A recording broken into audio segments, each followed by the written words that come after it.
Okay, hello guys. Today I'll be teaching you on how to use a simple strategy that you can use on forex or cryptocurrencies, because both are essentially currencies paired to each other.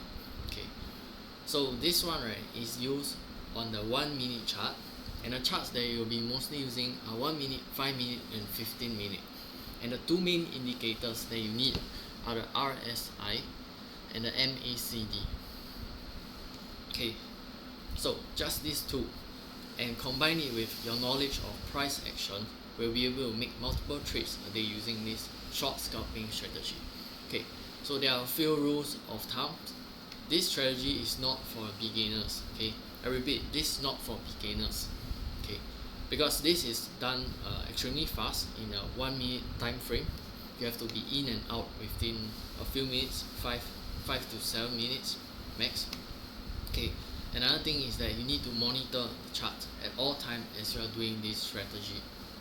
Okay, so if you are a beginner, I recommend using this on a paper account and repeat a few hours a day until you practice it to perfection. Okay, so now we'll get to the strategy. Okay, so firstly, open the RSI and the MACD, and we go to the 1 minute chart of whatever currency that you're interested in. Okay, so firstly, we look for the overbought or the oversold on the RSI and MACD.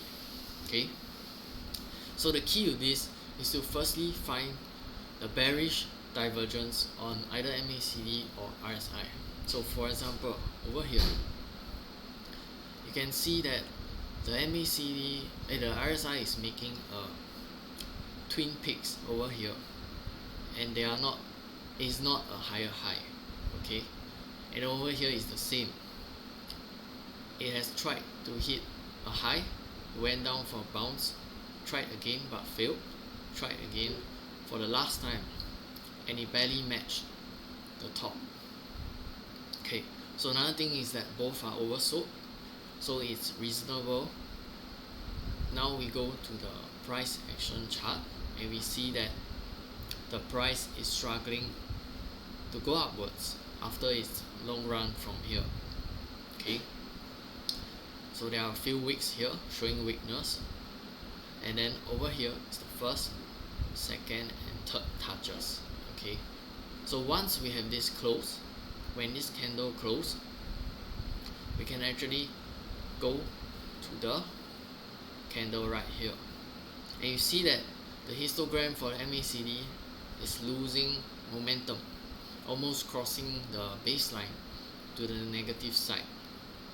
So once this candle close, it's reasonable to go for a short position over here, opening at the close of this candle.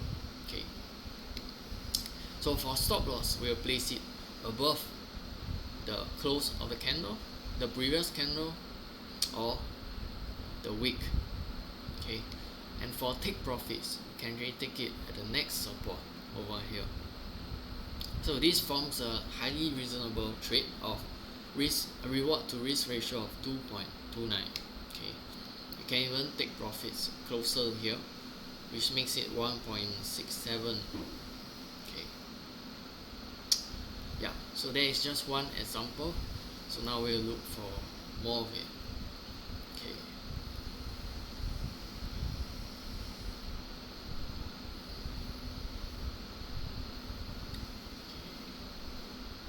so over here,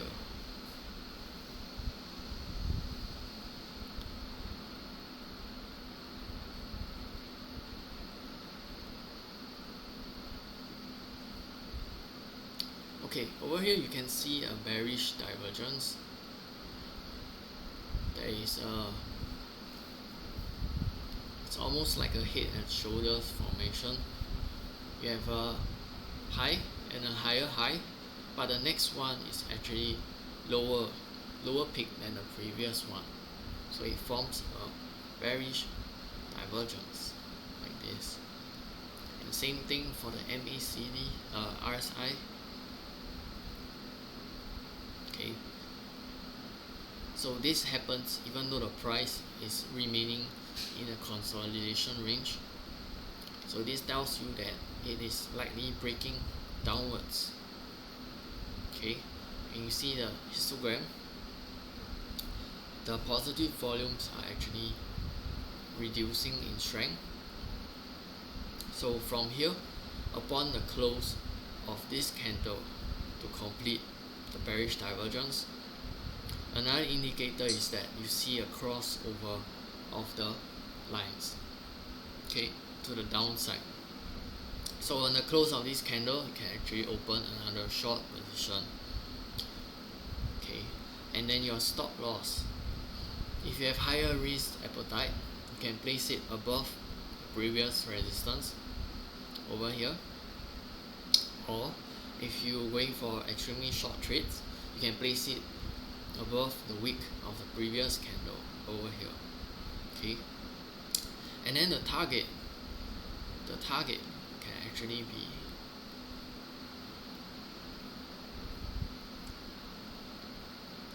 the target can be at the previous support lines over here, which has shown strong bounces from this region. So this is a reasonable place to close your short trade, okay. So with this, we have a 1.68 reward to risk ratio, making it a reasonable trade. Yeah. Okay. Let's find another example to practice.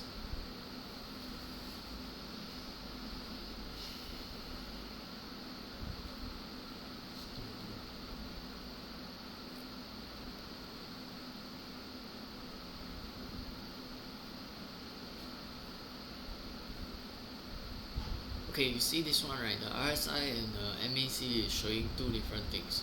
One is bullish divergence, but the other one is still trending strongly downwards with lower lows. Okay, so when this happens, right, it's best not to open a trade because it's likely not a high probability one. So the key to doing this is to have massive amounts of patience. Okay, most of the time trading is just spent looking for opportunities and waiting.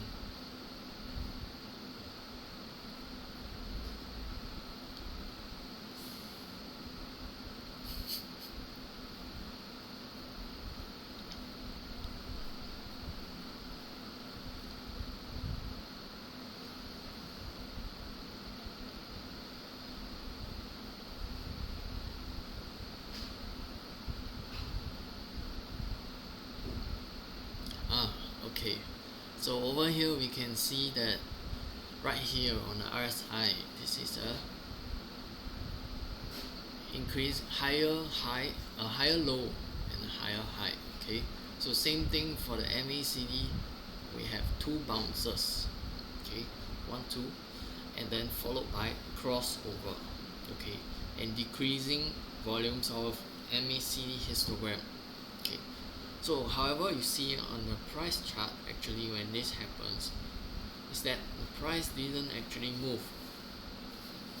Okay, so this is a clear bullish divergence that you can use to enter a long trade. So right here, as it bounces and confirms the step up, the histogram, which actually correlates to the close of this candle, okay, so meaning that we can actually open a long position right here at the close of this candle, and then your stop loss as usual can be at the previous candle low or even the support line, which is this week. Okay, so I'll take it at this previous candle low, and your target will be the previous resistance right here. Okay, previous resistance, yes, over here. Okay, so you see that the reward to risk ratio is very high, 1.97. okay, and this just took approximately how many minutes? 1 2 3 4 5 6 7 8 9 10 minutes. 10 minutes for almost 2.0 reward to risk ratio. So once we do this multiple times a day, the rewards will accumulate because the positions that you use for each trade will increase as your capital increases. Okay, just note that for every trade, your risk should be a maximum of only 2% max. Okay, so meaning if you have a small account like $1,000, you should only raise $20 for each trade. So how do you calculate the position size to open for each trade? Okay, so firstly, once you have identified where your stop loss should be, okay, let's say for this it will be at 34740, meaning that the amount of BTC that you buy, when it drops this amount, it should only cost $20. Okay, so risk management is very important if you are doing multiple trades like this. Okay, that's all for today. We'll have a stream next time where I'll show you more live trades and more strategies for you to learn. Okay, so I hope you enjoyed what you learned today, and feel free to ask me any questions.